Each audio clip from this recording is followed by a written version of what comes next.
Hey everyone, this is Michael again, and welcome to the Smackdown review. Smackdown tonight was from the Climate Pledge Arena in Seattle, Washington, and this was the season premiere of Smackdown, and it was Smackdown's first show back on the USA Network since it left in 2019 when it went to Fox. Last week's show was the last show on Fox, and really, I'm glad that SmackDown is back on the USA Network. And we had a new logo, which the new logo for SmackDown, I thought it looks, pretty cool. And we also had a new theme for SmackDown, which, God, that theme is absolutely fucking horrendous. Sung by Megan Thee Stallion, I think her name is. God, why do they choose so many awful songs for the intros? Remember back in the day we had hardcore themes, rock themes. My God, how that has changed over the years. I'd rather take the Green Day's Know Your Enemy, which was the theme for SmackDown, years ago. And I like that song. I'd rather have something like that than what we got for the new theme sung by Megan Thee Stallion. Fucking horrendous. Do better with choosing theme songs for Raw and SmackDown. Please. None of this garbage that of artists that we have never even heard of. But SmackDown tonight, I thought it was a solid show in my opinion. We had a steel cage match, Cody Rhodes versus Solo Sikoa for the Undisputed WWE Championship. We had Michin versus Piper Niven. We had Kevin Owens and a mystery partner, which we all knew was absolutely obvious. So, Kevin Owens and his mystery partner, which I'll get to when I explain that, they end up taking on A-Town Down Under, Austin Theory and Grayson Waller. And the main event, we had Andrade versus Carmelo Hayes. This is their fifth match. I think they're doing the best of seven with these two. They were tied at 2-2.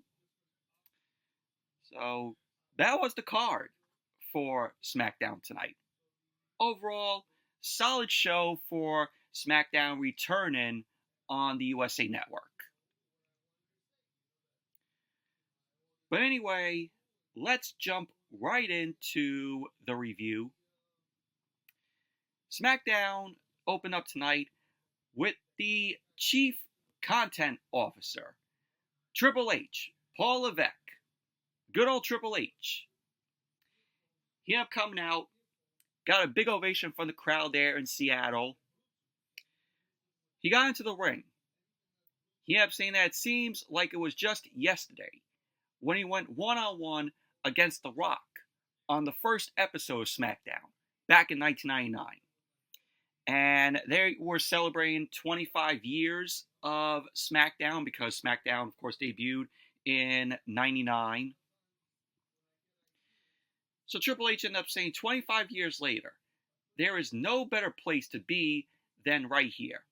Right now, sold out. Seattle, Washington. So Triple H ended up asking the fans, "Are you ready?" And the fans ended up cheering. Triple H welcomed everyone to SmackDown. And we got some pyro, which was cool. It's been a while since we've seen pyro. So, the first match of the night was the steel cage match for the Undisputed WWE Championship. Cody Rhodes defended the title against Solo Sikoa. Of course, we saw the cage began to lower as, the Triple H segment, ended. And we got a recap of Cody Rhodes and Solo Sikoa. So we had Solo Sikoa. He ended up coming out first. And then Cody Rhodes ended up coming out last. Everybody got in there, whoas. And this was a very good match. Yeah, this was a good TV match. This match went completely commercial free. There were no commercials during this whole match. And what a match it was. Match got underway. Cody delivered some right hands to Sikoa, but Sikoa ended up coming back, delivering some right hands to Cody. Sikoa threw Cody into the corner, and he ended up delivering an elbow to his face. Sikoa ended up going for another elbow to Cody. Cody ended up moving out of the way. Cody delivered the bulldog to Sikoa. Cody then threw Sikoa into all four sides of the steel cage. Cody then ended up running towards Sikoa, but Sikoa backdropped Cody into the steel cage. And Cody ended up falling in between the ropes and also the cage. Sikoa then delivered a splash onto the cage. He then ended up getting Cody in a tree of woe in the corner. And Sikoa ended up landing a flying headbutt. Sikoa ended up going for another headbutt to Cody, but Cody lifted Sikoa up, and he ended up driving Sikoa into the canvas. Cody tried to climb the cage to escape, but Sikoa ended up dragging Cody down, and Cody was busted open, bleeding from his face. Sikoa then ended up throwing Cody's shoulder first into the cage. He then ended up going for a right hand to Cody, but Cody ended up sliding under Sikoa. Cody ended up going for a disaster kick, but he got caught by Sikoa. Sikoa ended up throwing Cody into the steel cage. Sikoa then ended up lifting Cody up, but Cody grabbed onto the cage. He then jumped down, and he hit the Cody cutter off the cage to Sikoa, which was great. Good spot there. So Cody ended up going for the cover, and Sikoa ended up kicking out. Cody then ended up starting to climb the cage, but Sikoa ended up grabbing Cody by his leg. Cody tried to kick Sikoa away, but Sikoa grabbed Cody down onto the canvas. Sikoa began to climb the cage, but Cody ended up delivering a right hand to Sikoa. Cody then climbed the cage again. Cody ended up making it to the top of the cage. Sikoa was nearly at the top of the cage, and Cody ended up slamming Sikoa face first off the top of the cage, which was great. Cody ended up trying to get down, but Sikoa ended up standing on the top rope, and he suplexed Cody onto the canvas. So both Sikoa and Cody were down. Sikoa ended up going for the cover, but Cody ended up kicking out. So at this point, the door of the steel cage was open. Sikoa got to his feet, but Cody grabbed Sikoa by his leg. Cody delivered a right hand, and Sikoa then delivered the spinning solo to Cody. Sikoa ended up grabbing Cody. He ended up hitting him with another spinning solo. He went for the cover, but Cody ended up kicking out. Sikoa ended up going for the Samoan spike. Cody ended up blocking it. Cody then delivered some right hands to Sikoa, and then he delivered the disaster kick. He then ended up laying Sikoa out with the Cody cutter. Cody ended up going for the cover, and Sikoa ended up kicking out. Cody then ended up grabbing Sikoa, but Sikoa ended up backing Cody up into the corner, and he ended up hitting Cody with the Samoan drop. Sikoa climbed the top rope, and he delivered the flying splash off the top. He ended up going for the cover, and Cody ended up kicking out.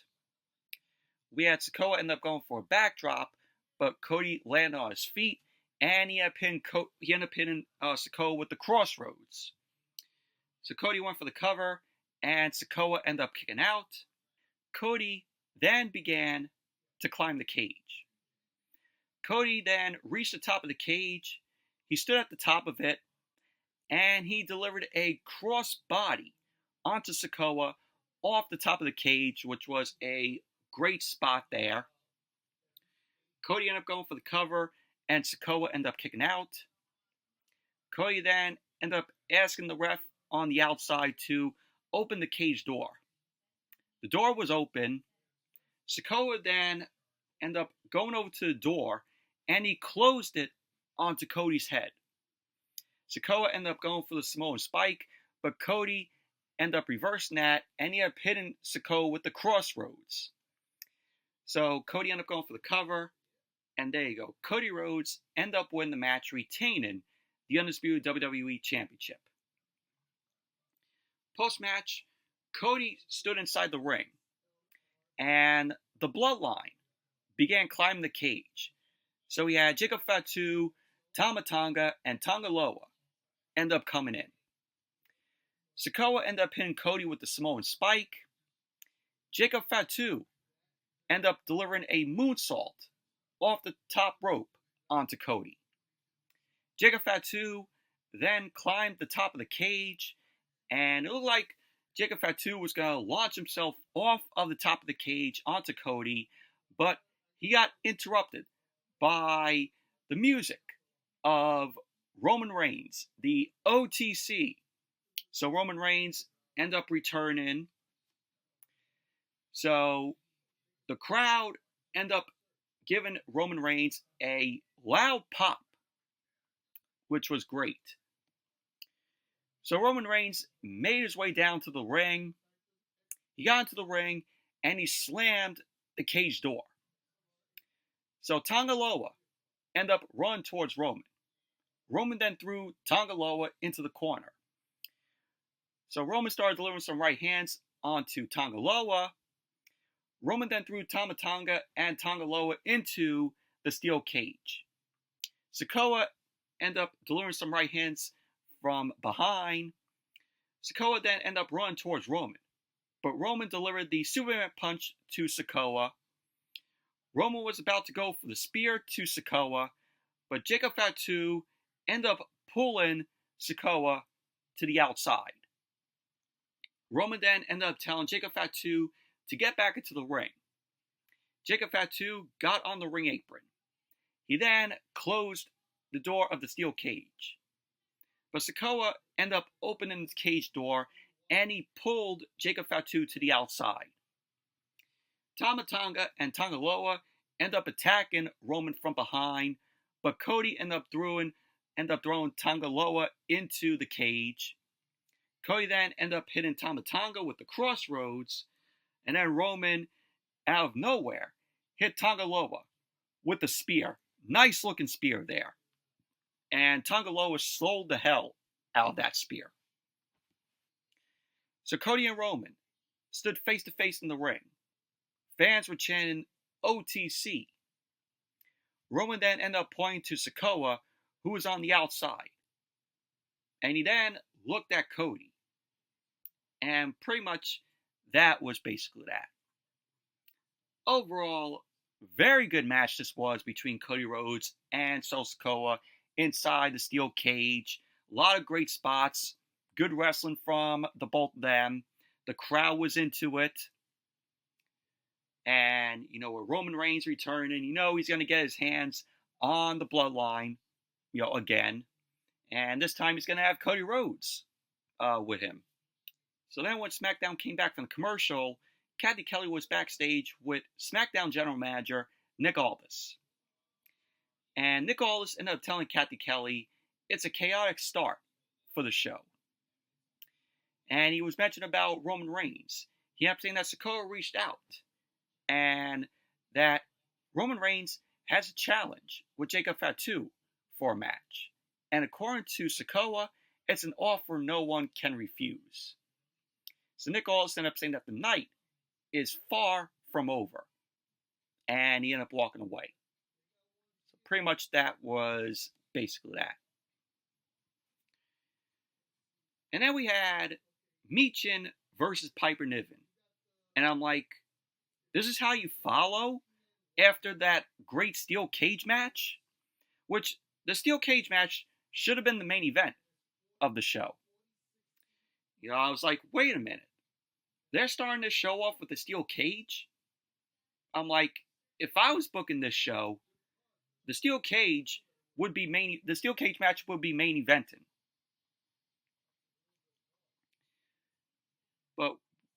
they followed up with Michin versus Piper Niven. This match lasted 2 minutes. Did anything good happen in this match? No. Absolutely not. We had Michin end up grabbing the kendo stick, hitting Chelsea Green on the outside with it. So we had Michin end up delivering the eat the feet to Piper Niven. She went for the cover, and there you go. Michin ended up winning the match. Post-match, Chelsea Green got into the ring. She delivered some right hands onto Michin. She then ended up grabbing a trash can. Chelsea Green threw the trash can into the ring, and she landed the Unprettier onto Michin on the trash can.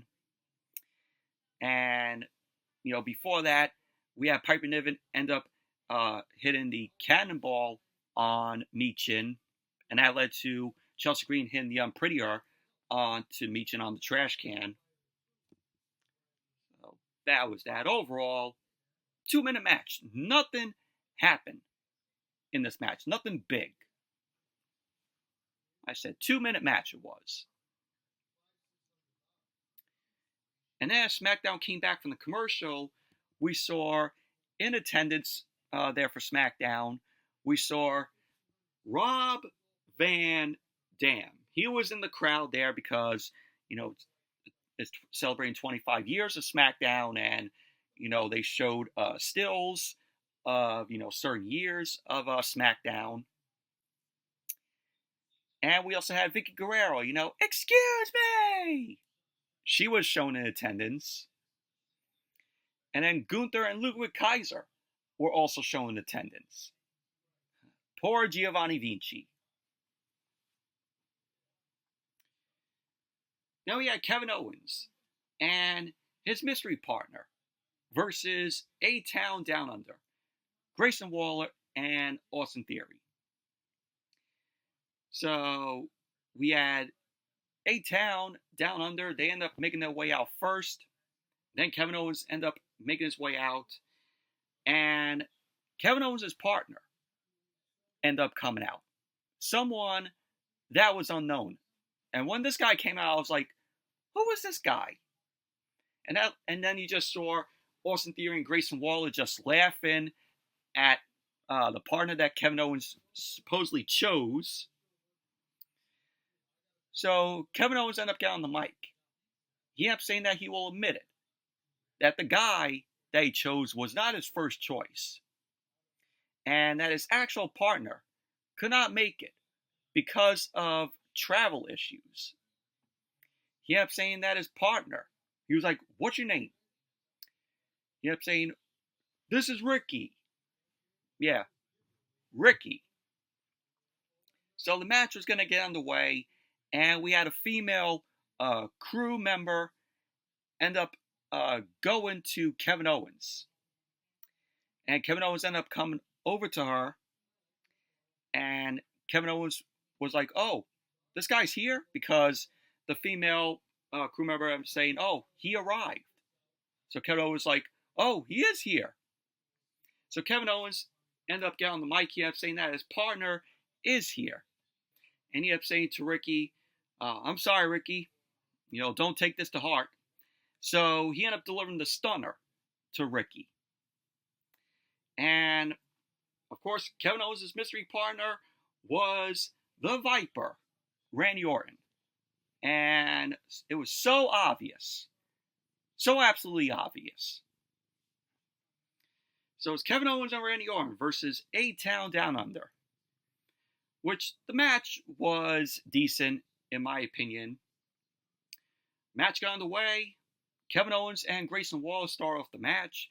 Owens started delivering some right hands onto Waller in the corner. He started stomping on Waller. Owens ended up going for a cannonball, but Theory dragged Waller to the outside of the ring. Orton went to the outside, and he hit Theory with a clothesline. Waller then threw Orton into the ring post, and Owens ended up slamming Waller into the commentary table. He ended up throwing Waller back into the ring. Theory grabbed Owens, but Owens lured some right hands to Theory. Waller ended up laying out Owens with a clothesline. Waller then ended up dropping Owens onto the commentary table, the same way how Randy Orton drops his opponents onto the commentary table. So then SmackDown went to commercial. Then when SmackDown came back from the commercial, Waller ended up placing Owens on the top rope. He ended up going for a suplex, but Owens delivered some right hands. Owens ended up headbutting Waller. Waller ended up falling onto the canvas. Theory ended up tagging himself in. Theory ran into the ring, and Theory was on the second rope. Owens delivered an elbow to Theory's face and the right hand. Theory fell onto the canvas. That led to Owens end up landing a swanton on Theory. He went for the tag to Orton, but Waller tripped Orton up. Theory ended up grabbing Owens, and he tagged in Waller. So A-Town Down Under, they started double teaming on Owens. Waller went for the cover, to which Owens kicked out. Waller then delivered a knee onto Owens, and that led to Owens falling to the outside. Waller went to the outside, but Owens ended up slamming him into the commentary table. Owens got into the ring. Theory ended up running towards Owens, but Owens threw him to the outside. We had later on in the match, Orton delivered a snap power slam onto both Waller and Theory. Orton ended up placing Waller on the ring apron. He ended up going for the DDT, but Theory dragged Waller to the outside. Orton then threw both men onto the commentary table. He then threw Waller into the ring, and Orton ended up hitting Waller on the ring apron. Theory got into the ring, but Owens ended up kicking him, and he ended up placing Theory on the ring apron. Orton and Owens delivered double DDTs onto both Theory and Waller. Orton ended up pinning Waller with an RKO. Owens then delivered the stunner to Theory.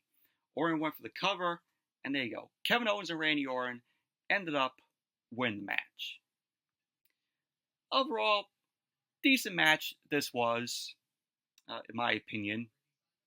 But it was an obvious choice that Randy Orton was going to be Kevin Owens' mystery partner. Who did see that coming? 100% of you, I'm guessing. So then we saw Kathy Kelly. She was backstage. She was with Nick Aldis. So Nick Aldis ended up telling Kathy Kelly that Solo Sikoa has made a challenge for Bad Blood. It's going to be Solo Sikoa and Jacob Fatu versus Cody Rhodes and Roman Reigns. And Nick Aldis had a contract in hand. He ended up telling Kathy Kelly that Sikoa and Jacob Fatu signed the contract. And he just has to get Cody and Roman to sign it. Cody then ended up entering Nick Aldis' office. He ended up saying that he is done with the bloodline. He ended up saying that the bloodline is Roman's problem, and he has no intention of signing the contract. Cody then left Nick Aldis' office, and the fans end up booing at that. So Nick Aldis ended up saying that he has to speak with Roman Reigns. So pretty much that was basically that. Solo Sikoa made this challenge for Bad Blood. So all Nick Aldis had to do was get Cody Rhodes and Roman Reigns to sign the contract. And then, as SmackDown came back from the commercial, we saw also in attendance WWE Hall of Famers Booker T and his wife Sharmell. They were at ringside, and we also saw Sheamus. He was in attendance. And we saw Michael P.S. Hayes also in attendance as well. Of course, part of the legendary Freebirds. And now we get to this awful fucking segment. This segment was absolutely cringe. Nia Jax came down to the ring. And she got on the mic. She talked about how easy it was to win the Queen of the Ring. And how it was even easier to win the Women's Championship. She ended up saying that Nick Aldis informed her that she will be defending her Women's Championship at Bad Blood. Nia Jax ended up saying that she doesn't know and doesn't care who her opponent will be. Because whoever it is, she is going to annihilate them. And that brought out Bayley. Of course, Nia Jax ended up winning the title from Bayley. So Bayley came to the ring. Fans were cheering for her. They were chanting Bayley. Bayley got on the mic, and she kept telling Nia Jax that Nia has had the greatest year of her career. But she didn't set the bar very high for herself. Bayley ended up saying that she is happy, that she is feeling confident. So she ended up telling Nia Jax that she wants her rematch for the Women's Championship. So Bayley and Nia were face to face in the ring. Nia ended up telling Bayley that she is in no position to demand anything from her. She ended up saying that it's not last year where Bayley was run SmackDown behind damage control. So Nia ended up telling Bayley that she runs SmackDown and she runs the whole women's division. And she does not need a posse to do it. So Bayley ended up asking Nia, posse? I won the Women's Championship without damage control. She ended up asking Nia why she is using Tiffany Stratton for, because she didn't need damage control to win the title at WrestleMania. So Bayley ended up saying that Nia needed Tiffany Stratton to win the Women's Championship at SummerSlam. So out came Miss Tiffy Time, Tiffany Stratton. So Stratton got on the mic. She ended up telling Bayley, this is pathetic, and that Nia knows better than to listen to her. Stratton ended up saying that Bayley is jealous that she has the Money in the Bank briefcase and does not have to beg for a title opportunity like a peasant. Yeah, she ended up calling Bayley a peasant. So Bayley ended up telling Stratton that she beat her last week, and Tiffany ended up saying only because Nia Jax got involved. So because Stratton ended up saying that, Nia Jax got angry and confused at Stratton. Like, oh, why you ratting me out for you losing last week? So Nia ended up saying that Bayley is smart, and she almost had her just like she would almost have a prayer if she faced her in a match. So that brought out Naomi. Naomi came out. Of course, the crowd was feeling the glow of Naomi. Her attire was of alien faces on them. So Naomi got on the mic. She ended up saying if they want to fight, they can fight. And that she won't let Stratton and Nia Jax attack Bayley. Not today. So Naomi was like, oh, it's been a while since she held the title. It is about time she does it again. To which the crowd ended up popping for that. So Naomi ended up challenging Nia Jax to a match. So Nia Jax was like to Bayley and Naomi, oh, you want my title and you want my title. So Nia Jax was like, maybe they should have a match to see who faces her at Bad Blood. To which Bayley was like, oh, like a triple threat? Nia Jax ended up saying, not a triple threat. And that they can have a tag team match next week. And whoever gets the win will face her at Bad Blood. So Bayley and Naomi were talking in quiet, like they were speaking to each other. And both of them end up saying, we accept.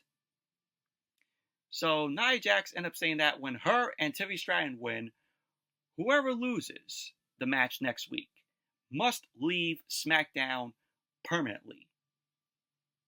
So Bayley ended up telling Stratton to tippy toe off her mom. Tiffany then ended up running towards Bayley and Naomi, but Naomi ended up hitting Stratton with that god-awful rear view, and that was basically that. So it's going to be Bayley and Naomi teaming up against Nia Jax and Tiffany Stratton next week. Whoever wins faces Nia Jax at Bad Blood, and whoever loses, for Bayley and Naomi, they must leave SmackDown permanently. I don't see Bayley or Naomi leaving SmackDown. They are winning the match next week.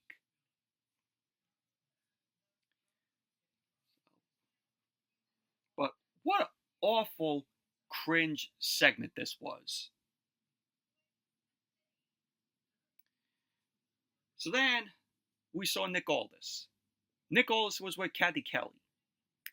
Nick Aldis ended up telling Kathy Kelly that he spoke to Roman Reigns, and Roman will tell everyone his answer after the next match. So then SmackDown went to commercial.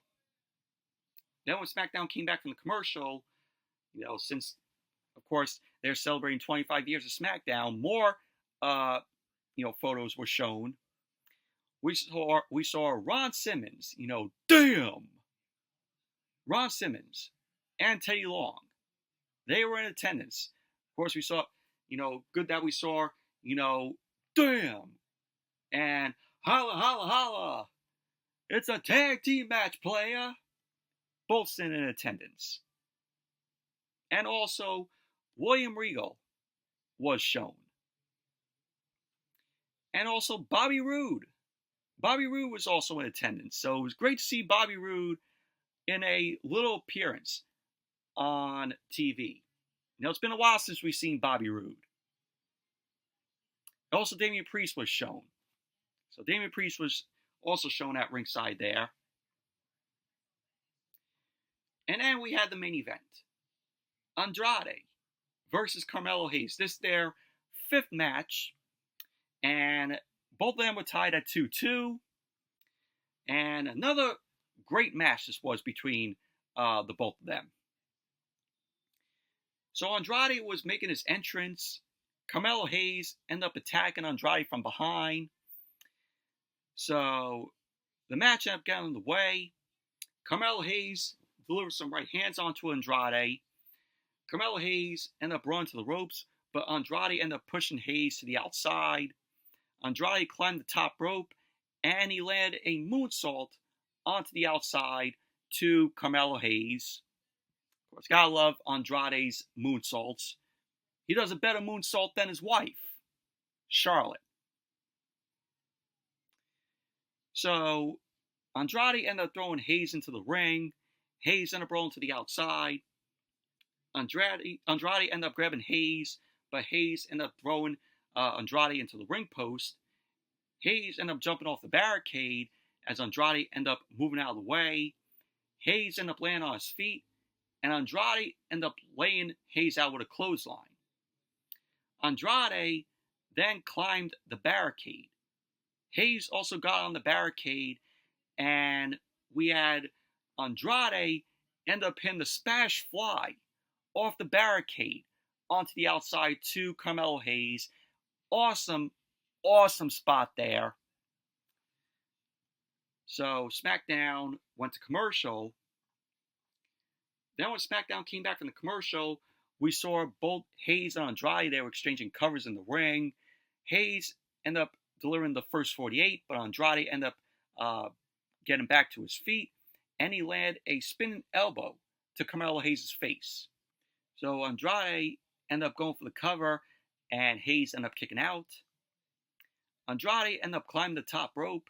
He ended up going for another moonsault, but Carmelo Hayes ended up moving out of the way, so Andrade landed on his feet. So Andrade ended up going for a moonsault, but Hayes ended up getting his knees up. Hayes climbed to the top rope. He went for the nothing but net, but Andrade moved out of the way, and he ended up hitting Carmelo Hayes with the Destroyer. So Hayes was down the corner. Andrade ended up hitting Hayes with the running double knees to his face. Andrade ended up going for the cover, and Hayes ended up getting to the bottom rope. Andrade ended up going for a split-legged moonsault, but Hayes moved out of the way. Hayes ended up placing Andrade on the top rope, and he ended up going for a Hurricanrana, but Andrade blocked it, and Andrade ended up landing the message off the second rope. Andrade went for the cover, and there you go. Andrade ended up winning the match, getting a 3-2 lead now on Carmelo Hayes. Post-match, L.A. Knight, yeah! He ended up coming out, got a big pop from the crowd as always. So LA Knight got on the mic. He did his shtick, let me talk to you. Knight ended up congratulating Andrade, and according to Nick Aldis, Andrade will face Knight for the United States Championship. So Knight was like not to get lost, because all he did was win the Hit It and Quit It sweepstakes. He ended up saying that the winner for that is he will get pinned against him, and while Andrade is out figuring out where he is and who he is, everyone will be saying, L.A. Knight, yeah!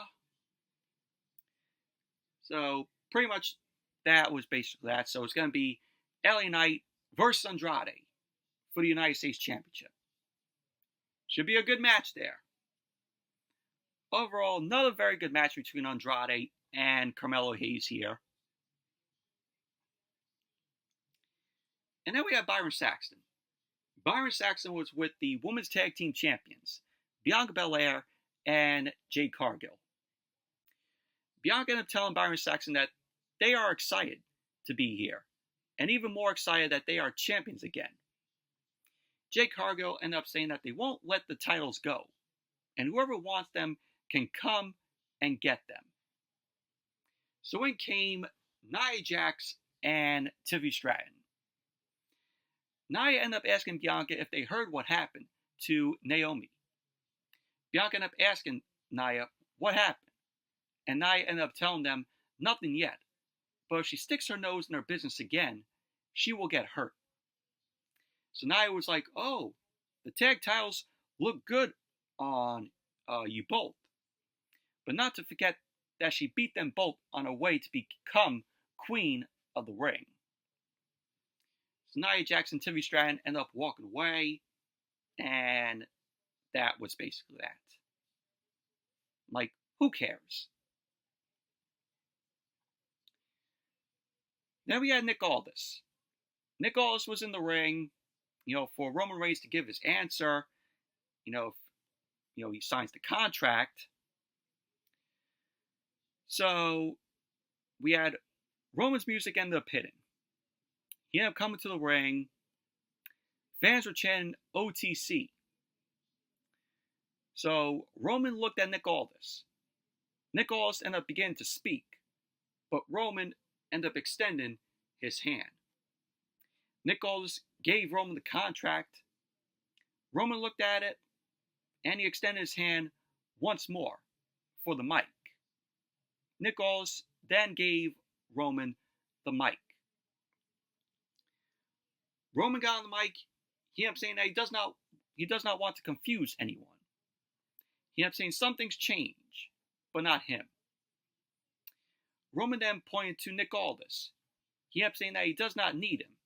He does not need a contract. He ended up saying, this is family business. This is bloodline business. He ended up saying that he does not need a partner, and that he does not need the help of Cody Rhodes. Roman ended up saying, whether he has his family's Ulafala or not, he is the tribal chief. Roman ended up saying that he's not just the original tribal chief, he is the only tribal chief. And not to get it confused. Roman ended up saying that this is his ring, his show. This is his WWE. So Cody's music ended up hitting. Cody came out, and he ended up grabbing a mic. Cody looked at Roman. He ended up saying, your ring? Your WWE? Cody ended up telling Roman, it was, but it hasn't been since WrestleMania. So Cody then ended up dropping the mic, and Roman also dropped his mic as well. Solo Sikoa's music ended up hitting. Sikoa came out with Jacob Fatu. So Cody and Roman stared at both Sikoa and Jacob Fatu. But Tama Tonga and Tonga Loa ended up attacking both Roman and Cody from behind. Cody ended up hitting the Cody Cutter on Tonga Loa, and Roman ended up slamming Tama Tonga onto the canvas. Roman then grabbed the contract, and he signed the contract. Roman and Cody looked at each other. Cody then extended his arm. Roman reluctantly gave Cody the contract. Cody ended up signing the contract. Solo Sikoa was on the outside telling Roman, "Oh, he beat you at WrestleMania. Cody doesn't even like you." So, pretty much, that was how SmackDown went off the air. So again, Cody Rhodes and Roman Reigns versus Solo Sikoa and Jacob Fatu. Should be a good match between them, and looking forward to it.